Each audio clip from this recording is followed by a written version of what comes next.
Sampai usia maksimal 35 tahun masih boleh. Oh, iya iya iya iya. Tapi selama Bapak jadi kepala BKD, Ya, pernah nggak ada oknum nakal nih yang mungkin pas saya nyogok lah gitu, ada nggak? wah ini pertanyaan ngaco. Siap? Enjoy the podcast. Balik lagi di Ngaco hari ini. Aku ngaconya bareng. Aduh, aku takut. Bareng karena kita udah akrab. Jadi aku manggil Bang Komarudin selaku kepala kepegawaian daerah. Ini dia. Halo Pak. Halo, Apa kabar Pak? kabar baik. Boleh dibuka Pak Oh maskernya? iya, boleh. Udah boleh. Apa kabar Pak? Kabar baik. Baik ya. Gimana Pak? Lagi sibuk apa sekarang nih? Ya, masih ngurusin pegawai Kepegawaian di Banten. di Banten, benar. Ini lagi pandemi gini, CPNS masih jalan apa enggak sih? Jalan terus. Jalan terus ya? Kan pelayanan ke masyarakat nggak boleh berhenti. Wes, benar. Apalagi yang berkaitan langsung dengan pandemi. Justru ekstra. Ekstra ya.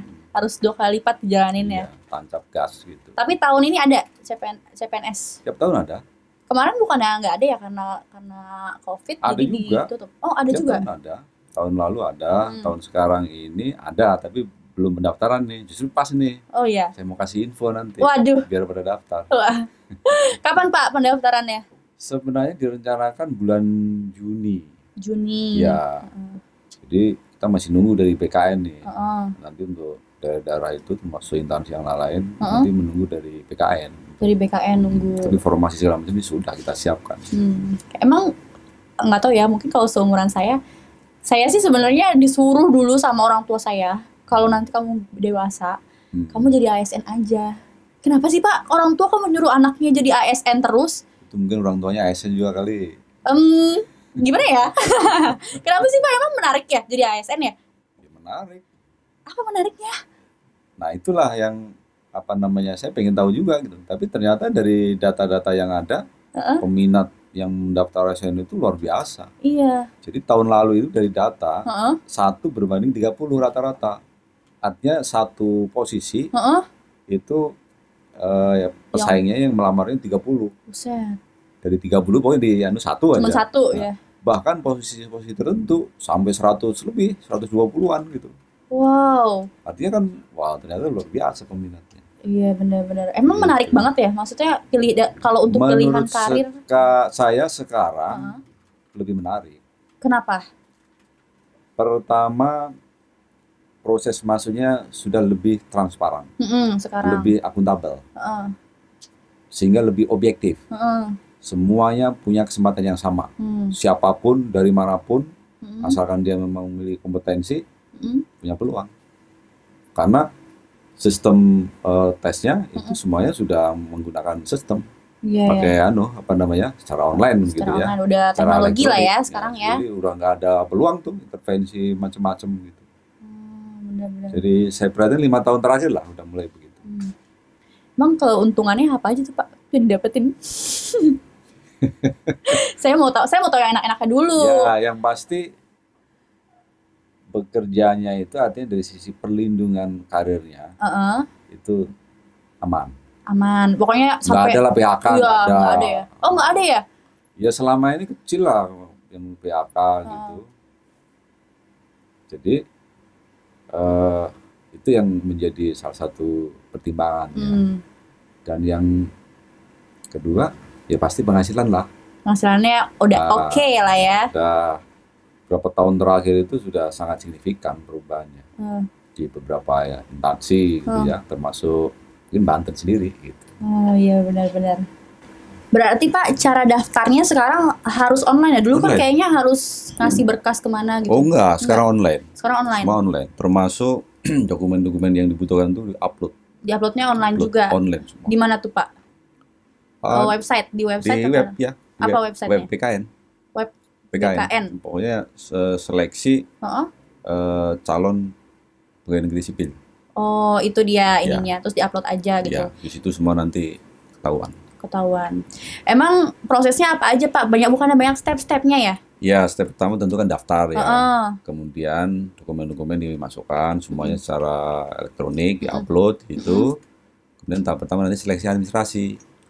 Administrasi dulu. Dilihat itu kan nanti kan usianya lewat belum. Minimal berapa Pak emang? Minimal itu 18 tahun, tapi kan nggak mungkin itu ya, karena rata-rata yang diterima itu sudah harus S1. Kalau S1 berarti kan paling tidak 21, 22, gitu.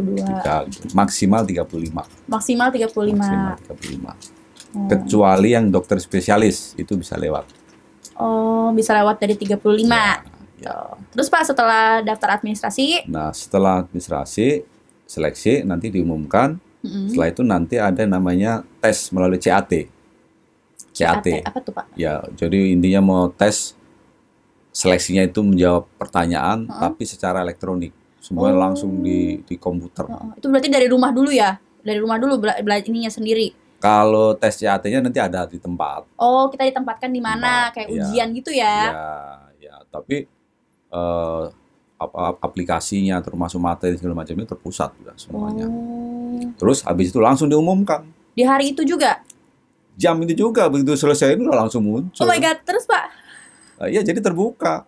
Jadi siapapun bisa melihat, termasuk keluarga pun biasanya udah nungguin tuh di luar tuh, udah langsung bisa lihat.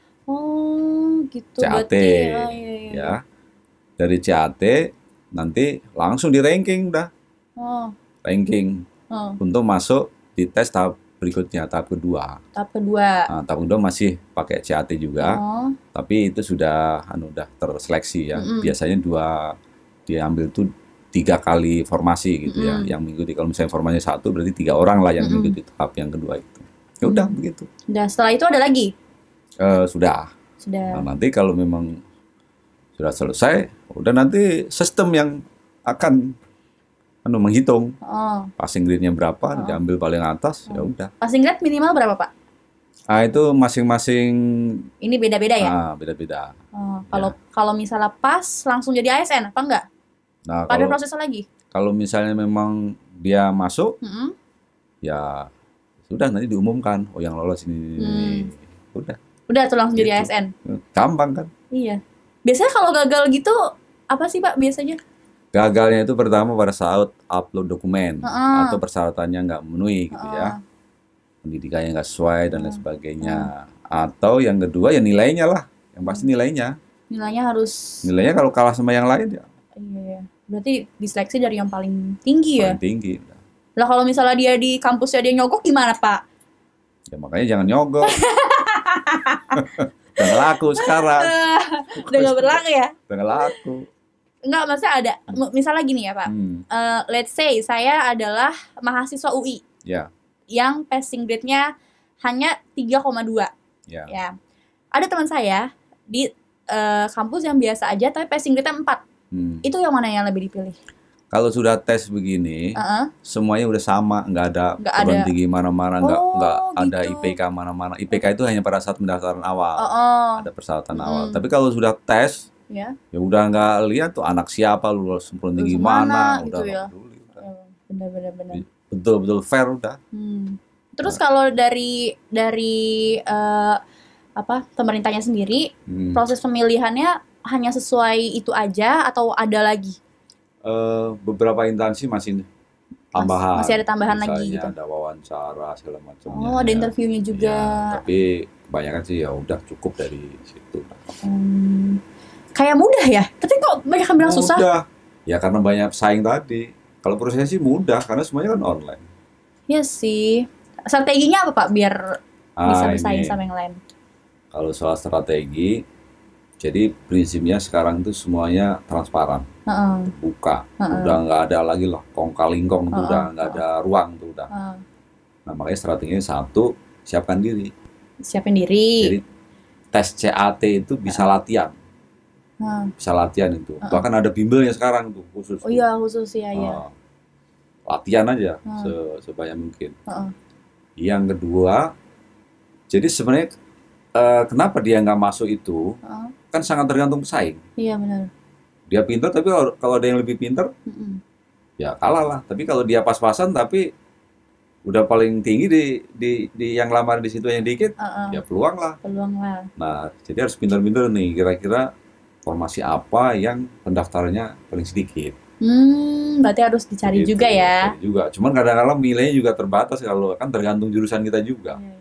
Saya kasih bocoran aja, misalnya yang lulusan jurusan ekonomi itu, banyak ya. formasi itu, waduh, pendaftarannya paling banyak. Seperti di Banten tuh kemarin 1 dibanding 120. Wow, jadi dia cuma 1 ya. Berarti harus jurusan apa yang dikit? Ya, memang ada yang spesifik. Misalnya jurusan teknik kayak gitu, itu sedikit lah. Karena mungkin lulusan dari perguruan tingginya juga nggak banyak kan. Iya, benar. Berarti harus dimulai memang dari mulai kuliahnya tuh. Iya, harus dari persiapannya dari dulu ya. Dari sekarang kalau kuliah jangan ikut-ikutan. Ya, harus sendiri kira-kira mana yang betul-betul sesuai passion. Terus yang kira-kira nanti bisa bersaing. Benar. Gitu. Tapi Pak, kalau aku coba daftar, aku gagal. Tahun depan aku masih bisa ikut lagi? Bisa. Sampai berapa kali Pak aku gagal terus nggak bisa ikut lagi? Nggak ada batasan. Oh, nggak ada batasan? Pokoknya sampai usia maksimal 35 tahun masih boleh. Oh, iya. Tapi selama Bapak jadi kepala BKD, ya. Pernah nggak ada oknum nakal nih yang mungkin pas saya nyogok lah gitu, ada nggak? Wah, ini pertanyaan ngaco. Ada kali ya? Yang mau nyoba-nyoba ada. Oh, ada. Tapi masalahnya ruangnya sudah nggak ada, kesempatan juga nggak ada. Kenapa? Semuanya terpusat. Iya. Terus semuanya elektronik. Terus real time, hasilnya juga langsung ditayangkan saat itu. Gimana? Iya, sekarang udah transparan ya, jadi transparan udah. Kalau saya mau daftar gimana Pak? Saya kan orang dalam Pak, saya kan udah kenal sama Bapak. Dibilang tadi udah nggak ada istilah orang dalam, nggak ada istilah anak siapa. Ya, saya mau masuk tapi saya nggak bisa buat daftarnya karena saya gagal terus Pak. Gimana dong Pak? Ya sebenarnya dari kegagalan itu kan bisa dipelajari. Ya. Gimana sih kekurangannya, sehingga untuk persiapan ke depannya, tahun-tahun berikutnya. Tapi kalau saat mendaftar, misal ada yang salah, kita ketahuan nggak salahnya di mana gitu? Ketahuan. Termasuk nanti kayak administrasi itu kan ada semacam masa sanggah. Masa sanggah. Ya, jadi misalnya menurut panitia, ini kurang gitu ya. Dikasih masa sanggah, enggak, ini kita masih ada kesempatan lah. Misalnya upload KTP nggak jelas gitu. Terus dikasih ini dikasih pemberitahuan gitu ya. Berarti sebenarnya dipermudah juga ya, sama pemerintah juga dibantu ya? Iya, dengan sistem sekarang mudah. Tapi selama Bapak jadi ketua BKD, ada nggak hal tersulit yang pernah Bapak jalani? Soal apa nih? Soal pekerjaan mungkin, atau memilih ASN, atau mungkin yang masuk malah nggak sesuai sama harapan gitu? Ini susah itu kalau yang udah lama-lama. Yang udah lama gimana Pak? Yang produk dulunya itu tidak melalui seleksi yang seperti itu. Soal dulu nggak kayak gitu ya? Iya, dulu mau enggak. Itu kan susah. Susahnya gimana Pak? Ya mau diberhentikan, dipecat juga apa alasannya? Nggak diberhentikan, rugi bayarnya. Gitu. Tapi kalau saya jadi ASN, terus saya resign, saya bisa masuk lagi nggak menjadi ASN? Itu ada mekanisme yang namanya cuti di luar tanggungan. Boleh cuti selama maksimal 3 tahun tanpa gaji, boleh lagi masuk. Dengan catatan ada lowongan, ada formasinya. Kalau nggak ada? Enggak, ya nggak bisa. Berarti kalau mau keluar dulu cuti dulu gitu ya? Maksimal 3 tahun. Benar. Apalagi? Saya mau tanya banyak sih, karena teman saya banyak banget Pak yang mau jadi ASN terus malah gagal terus gitu. Boleh saya tunggu di Banten. Di Banten? Karena boleh nih saya buka nih. Boleh.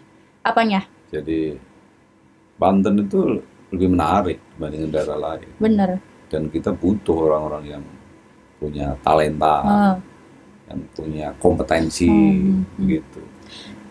Saat kita mendaftar, itu udah ada penempatan atau memang kita yang pilih?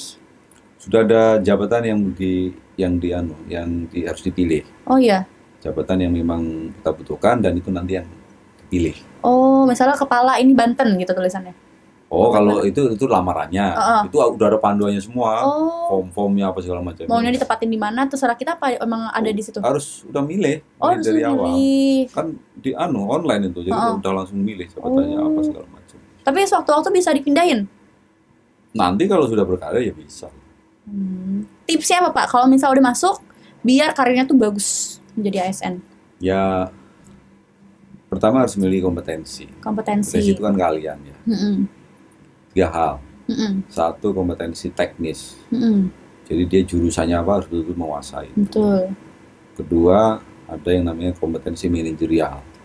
Kompetensi manajerial itu kalau di breakdown gitu ya ada 7 aspek. Lah, misalnya soal kepemimpinan, cara berkomunikasi, kerjasama, cara berpikir, gitu. Dan yang ketiga ya tentu kaitannya dengan pemahaman terhadap sosiokultural. Apa tuh Pak? Masyarakat setempat, budayanya bagaimana, dan lain sebagainya. Kita harus kenalan dulu berarti ya. Itu soal kompetensi ya. Ada lagi. Apa lagi? Karakter. Kalau karakternya kayak saya ngaco begini gimana Pak? Dia langsung buka. Kayaknya nggak keterima guys, gue nggak keterima kayaknya. Nah, sebenarnya ada saja. Ada aja yang ngaco-ngaco kayak saya ada. Informasi tertentu yang cocok gitu ya. Kayak apa Pak contohnya? Misalnya di humas kayaknya bagus. Iya, emang semua orang bilang kayak saya cocok humas gitu. Yang ngaco-ngaco gini diketerima ya Pak? Nah tadi saya lanjutin soal karakter. Ya pasti di mana-mana itu dibutuhkan orang yang punya integritas. Betul. Jujur, yang bertanggung jawab, yang bekerja siap dalam bekerja yang penuh tekanan, yang kreatif itu selalu dibutuhkan. Dibutuhin ya. Jadi jangan sampai begini, begitu kerja nyarinya posisi yang enak aja. Benar. Sekarang udah nggak zamannya itu, karena beberapa tahun terakhir itu sudah manajemen penggajian dan lain sebagainya itu sudah perbaikannya udah luar biasa di ASN, termasuk manajemen kinerja segala macamnya itu. Udah lebih bagus lah ya, udah dibuatkan gitu. Iya. Mantap Pak, saya tertarik banget jadi ASN. Nanti setelah pandu saya ya Pak ya, kalau saya mendaftar, enggak saya nggak lewat orang dalam, saya hanya meminta diajarkan. Gitu. Panduannya secara online. Oh semuanya online ya, udah maaf. Semuanya online berarti ya. Pak makasih banyak loh Pak udah datang ke Ngaco, walaupun ketemunya jadi saya ya yang ngaco-ngaco. Gak apa-apa nggak nyesel kan buat datang ke sini? Oh seneng. Tapi kayak terpaksa Pak senengnya. Jujur aja Pak nggak apa-apa. Nanti boleh lah ya saya ini maksudnya berguru, bukan kan panduan online nih udah ada. Saya mau berguru aja, boleh dong saya main ke Banten? Boleh. Teman-teman juga boleh kalau main ke Banten, ya nggak? Tunggu. Baik banget bapaknya. Udah guys, bapaknya kayak udah pusing sama gue. Jangan lupa like, subscribe video ini. Iya. Bye guys, sampai ketemu di Ngaco berikutnya.